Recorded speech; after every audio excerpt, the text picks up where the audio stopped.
नमस्ते. आज आपण पाहणार आहोत समास. समास पाहण्याआधी आपण संधी आणि समासामधला फरक समजून घेऊया. संधी म्हणजे काय?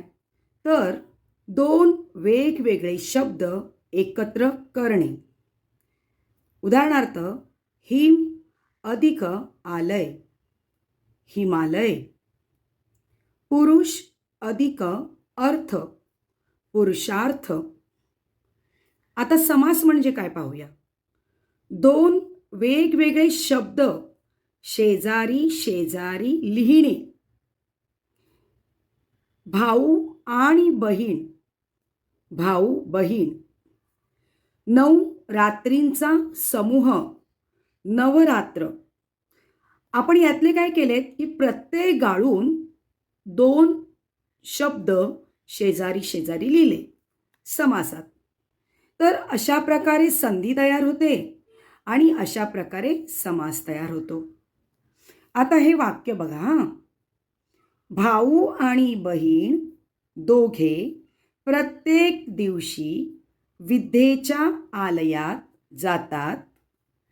जाण्या अगोदर त्यांचे आई आणि वडील ज्याचा कंठ निळा आहे त्या देवाला नमस्कार करायला सांगतात. आता हेच वाक्य आपण दुसऱ्या पद्धतीने पाहूया. भाऊ बहीण दोघे दररोज विद्यालयात जातात. जाण्या अगोदर त्यांचे आई वडील नीळकंठाला नमस्कार करायला सांगतात. आता वर दिलेल्या वाक्यांची आपण काटकसर केली आहे आणि संक्षिप्त वाक्यांमध्ये हे वाक्य आपण तयार केलेलं आहे. यांनाच म्हणतो आपण समास. आता बघा याच्यामध्ये पुन्हा एकदा समजून घ्या. भाऊ आणि बहीण यातला आपण आणि काढून टाकला आणि हे दोन्ही शब्द शेजारी शेजारी लिहून त्याचा जोड शब्द तयार केला, भाऊ बहीण. प्रत्येक दिवशी या दोघांना एकत्र जोडून आपण लिहिलं दररोज. विद्येचे आलय, विद्यालय. ज्याचा कंठ निळा आहे असा तो नीळकंठ.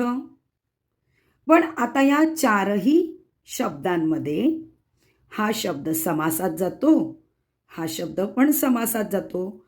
पण हा विद्यालय, विद्या अधिक आलय याची संधी होते. याच्यामध्ये बघा आ आणि आ हे स्वर आलेत. दोन स्वर मिळून जी संधी तयार होते त्याला आपण नेहमी स्वर संधी म्हणतो. आता येथे मी फक्त समास समास समास असं लिहिलेलं आहे. जसं मी ह्याचं स्पष्टीकरण तुम्हाला दिलं, याला स्वर संधी म्हणतात, तसंच आपल्याला हे वेगवेगळ्या प्रकारचे समास आहेत ते आपल्याला समजून घेतले पाहिजेत. त्याआधी आपण पुन्हा एकदा याच्या व्याख्या समजून घेऊया. समास शब्दांचा संक्षेप काटकसर करून नवीन जोड शब्द तयार करण्याच्या प्रक्रियेला समास म्हणतात. शेती करणारा शेतकरी, विटी आणि दांडू विटीदांडू, वनातील भोजन वनभोजन, भाजीपाला व इतर भाजीपाला. आता अजून एक महत्त्वाची गोष्ट आपण समजून घेऊया. सामासिक शब्द शब्दांच्या अशा एकत्रीकरणाच्या जोड शब्दांना सामासिक शब्द म्हणतात. हे सर्व सामासिक शब्द आहेत. इंग्रजीत यालाच कंपाऊंड वर्ड म्हटलं जातं. जसं आपण म्हणतो ना क्लास टीचर, क्लासरूम. हे दोन शब्द जोडून एक शब्द तयार केला जातो. त्याला इंग्लिशमध्ये कंपाऊंड वर्ड आणि मराठीमध्ये सामासिक शब्द म्हटलं जातं. आता हे सामासिक शब्द कसे तयार होतात? तर यातले विभक्ती प्रत्यय काढले जातात आणि ते जोड शब्द एकत्र करून हे सामासिक शब्द तयार केले जातात. याच सामासिक शब्दांची जर ओळख समास म्हणून तुम्हाला करून द्यायची असेल तर हा प्रत्येक शब्द वेगवेगळ्या समासाच्या प्रकारामध्ये येईल. आता आपण पाहू विग्रह म्हणजे काय. हा सामासिक शब्द कोणत्या जोड शब्दांपासून तयार झाला हे पाहण्यासाठी त्याची फोड करतो त्याला विग्रह म्हणतात. जसे वनभोजन हे दोन शब्द एकत्र जोडलेत तर त्याला आपण म्हणणार सामासिक शब्द. परंतु हा सामासिक शब्द कसा तयार झाला आहे त्याची आपण फोड केली. वनातील भोजन, आता याला तील हा जो प्रत्यय लागलेला आहे त्याच्यामुळे आपण ह्या वनभोजनचं विग्रह करू शकलो तर याला आपण विग्रह असे म्हणणार. विग्रह करा म्हटलं की असा विग्रह तुम्हाला करता आला पाहिजे. आपण मूळ मुद्द्यावर येऊया. समास.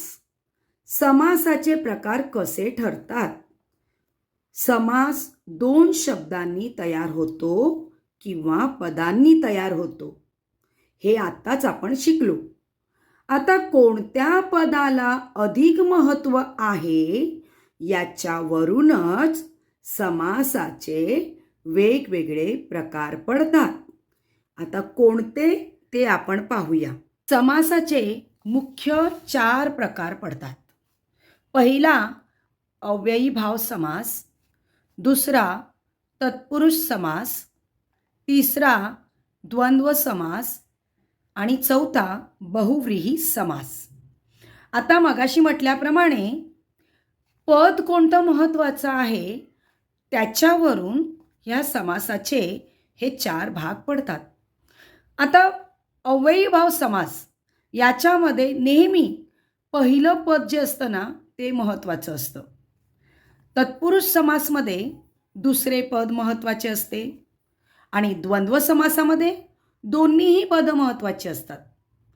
बहुव्रीही समासामध्ये मात्र दोन्हीही पद महत्त्वाची नसतात, परंतु यात तिसरंच पद महत्त्वाचं असतं.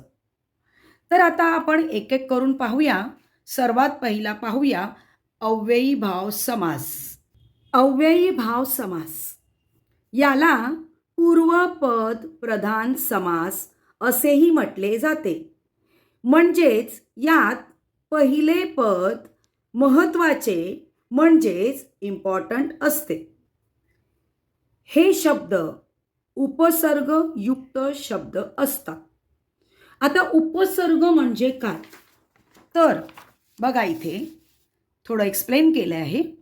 आपण इंग्रजीमध्ये प्रिफिक्स आणि सफिक्स शिकलो आहे. प्रिफिक्स म्हणजे काय तर उपसर्ग आणि सफिक्स म्हणजे काय तर प्रत्यय. बघा एखाद्या शब्दाच्या सुरुवातीला जे लागतं ना त्याला आपण इंग्रजीत प्रिफिक्स आणि मराठीमध्ये उपसर्ग म्हणतो. एखाद्या शब्दाच्या शेवटी जे लागतं त्याला आपण प्रत्यय म्हणतो, इंग्लिशमध्ये सफिक्स म्हणतो. ते बघा मी एक इंग्लिशचं जे उदाहरण आहे ते तुम्हाला आधी सांगते. प्रिफिक्स आणि सफिक्स. मी इथे एक छोटूसा उंदीर मामा काढलेला आहे. या उंदीर मामाचं हे नाक म्हणजे प्रिफिक्स उपसर्ग. या उंदीर मामाची शेवटी लागलेली ही शेपटी म्हणजे सफिक्स, मराठीत त्याला म्हणतात प्रत्यय. आता हॅपी हा जो शब्द आहे या शब्दाला पुढे आपण लावलं अन. आता पुढे लावलं सुरुवातीला म्हणजे प्रिफिक्स लावलं, मग याचा शब्द तयार झाला अनहॅपी. आता याच हॅपीला आपण शेवटी LY लावला. LY हे प्रत्यय आहे, त्याचं सफिक्स आहे, मग याचा शब्द झाला हॅपीली. तशाच प्रमाणे हा शक्ती शब्द आहे. याच्या सुरुवातीला मी यथा शब्द लावला म्हणजे त्याला उपसर्ग लावला तर तो शब्द तयार झाला यथाशक्ती. आता इथे मी शहाणा या शब्दाच्या शेवटी मला हा शब्द लावायचा आहे. मग याचा शब्द असा तयार होईल, शहाणपणा. अशा प्रकारे आपण शब्दाच्या सुरुवातीला उपसर्ग लावतो आणि शब्दाच्या शेवटी प्रत्यय लावतो. आता आपण जे पाहत आहोत ते अव्ययीभाव समास पाहत आहोत. याच्यात पहिलं पद नेहमी महत्त्वाचं असतं. मग पहिलं पद म्हणजेच काय, तर त्या शब्दांना उपसर्ग लागलेले असतात. उपसर्ग अधिक नाम. आता हे बघा, इथे मरण या शब्दाच्या सुरुवातीला आ हा उपसर्ग लावला आहे. मग याचं होणार आमरण. याचाच विग्रह तुम्हाला करायला सांगितला ना. या आमरण या शब्दाचा विग्रह करा असं जर म्हटलं तर तुम्ही याचा विग्रह करायचा आहे मरेपर्यंत. आता प्रति हा उपसर्ग लावला आपण कुठे, दिन या शब्दाच्या सुरुवातीला. मग याचं तयार होतं प्रतिदिन. गैर अधिक हजर म्हणजे गैर हजर, हजर नसलेला. उपसर्ग तुम्हाला कळले. आता आपण आणखीन एक महत्त्वाची गोष्ट अव्ययीभाव समासाबद्दल जाणून घेऊया. ती म्हणजे या शब्दांचा वापर क्रिया विशेषण म्हणून करतात. उदाहरणार्थ बघा, इथे मी दररोज शाळेत जातो. हा दररोज हा शब्द आहे ना, हा आहे अव्ययीभाव समास. आता शाळेत जाण्याची जी क्रिया आहे ती कशी आहे रे, दररोज.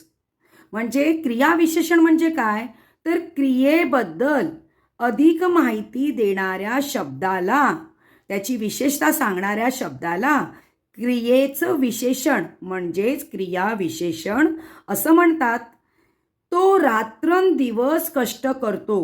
तो कष्ट कसे करतो, रात्रंदिवस करतो. त्यामुळे दररोज आणि रात्रंदिवस हे अव्ययीभाव समास आहे. आणखीन एक याच्यात लक्षात ठेवण्यासाठी गोष्ट बघा बाळांनो, क्रिया विशेषण आपण नेहमी काय म्हणतो, अव्यय. ठीक आहे. तर बघा, शब्दांच्या जातीमध्ये क्रिया विशेषण अव्यय असं याला आपण म्हणतो. मग याच्यावरून लक्षात घ्यायचं आहे, अव्ययीभाव समास साचे जे शब्द असतात ते क्रिया विशेषण अव्यय म्हणूनच दर्शवले जातात. ही अतिशय एक सोपी छोटीशी गोष्ट आहे, ती तुम्ही लक्षात ठेवायची आहे. आपण पाहूया उपसर्ग कोणते लागतात. पहिला बघा, संस्कृत उपसर्ग साधित म्हणजे संस्कृत भाषेतून आलेले हे उपसर्ग आहेत. आ, प्रति, यथा हे तीनच शक्यतो संस्कृत भाषेतून आलेले उपसर्ग आहेत.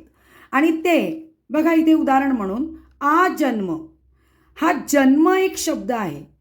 याच्या पुढे जेव्हा आ हा उपसर्ग लागतो तेव्हा त्याचा अर्थ होतो जन्मापासून.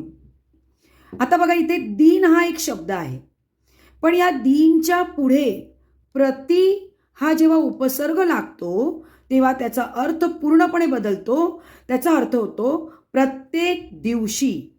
आता प्रति म्हणजेच काय, प्रत्येक. प्रति क्षण, क्षण त्याच्या पुढे लागलाय प्रति, प्रत्येक क्षण म्हणजे प्रत्येक क्षणाला. आमरण, मरण, मरण म्हणजे मृत्यू, पण त्याच्या पुढे जेव्हा आ हा उपसर्ग लागतो तेव्हा त्याचा अर्थ पूर्णपणे बदलतो. त्याचा अर्थ होऊन जातो मरेपर्यंत. अशा प्रकारे फारसी उपसर्ग साधित पण शब्द आहेत. फारसी भाषेतून आलेले हे शब्द आहेत गैर, बे, बिन, हर, दर. बघा, इथे हजर म्हणजे एखादा विद्यार्थी हजर आहे, उपस्थित आहे, परंतु त्याच्या समोर जेव्हा गैर हा शब्द लागला तर लगेचच त्याचा अर्थ पूर्णपणे बदलून गेला. याचा अर्थ होतो गैरहजर, हजर नसलेला. रोज म्हणजे दिवस, दररोज म्हणजे प्रत्येक दिवस. तक्रार, पण लिहिलं पुढे बिन तक्रार, तर तक्रार नाही. हर घडी, प्रत्येक वेळेस. अशा प्रकारे संस्कृत उपसर्ग साधित आणि फारसी उपसर्ग साधित हे शब्द वापरून आपण अव्ययी भाव समास तयार करू शकतो. यानंतर द्विरुक्ती शब्द म्हणजेच एका शब्दाची पुनरावृत्ती, म्हणजे एकच शब्द पुन्हा पुन्हा लिहिला जातो किंवा बोलला जातो. जसं दारोदार, प्रत्येक दारी, पावलोपावली, प्रत्येक पावली, रात्रभर, संपूर्ण रात्र, घरोघरी, प्रत्येक घरी. म्हणजे एक शब्द 2 वेळा आलेला आहे. अशा प्रकारे अव्ययी भाव समासाची ही अनेक उदाहरणं आहेत. यातनं तुम्ही अव्ययी भाव समास ओळखा. हा तुमच्यासाठी गृहपाठ आहे. यानंतर बघा, इथे अनेक उदाहरणं मी तुम्हाला दिलेली आहेत.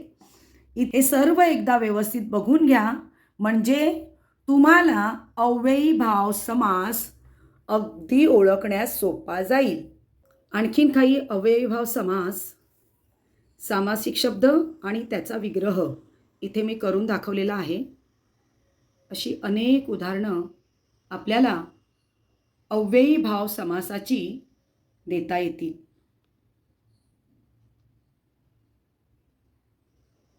तत्पुरुष समासाचे उपप्रकार पडतात, द्वंद्व समासाचे उपप्रकार पडतात, बहुव्रीही समासाचे उपप्रकार पडतात. तसे अव्ययी भाव समासाचे उपप्रकार नाहीत. इथे अव्ययी भाव समास आपण शिकलो. अव्ययी भाव समासामध्ये पहिलं पद महत्त्वाचं असतं. नंतर आपण पाहणार आहोत तत्पुरुष समास. याच्यामध्ये याचे उपप्रकार इतके आहेत, परंतु इयत्ता 10वीला आणि 12वीला फक्त हे 3 महत्त्वाचे आहेत. कर्मधारय तत्पुरुष समास, द्विगु तत्पुरुष समास आणि मध्यमलोपी तत्पुरुष समास. परंतु हे तत्पुरुष समास, द्वंद्व समास आणि बहुव्रीही समास हे आपण पुढच्या भागामध्ये पाहूया. तर आता मी आपली रजा घेते. भेटूया आपण दुसऱ्या भागात. माझा व्हिडिओ तुम्हाला आवडला असेल तर नक्कीच लाईक करा, शेअर करा आणि सबस्क्राईब करायला विसरू नका. धन्यवाद.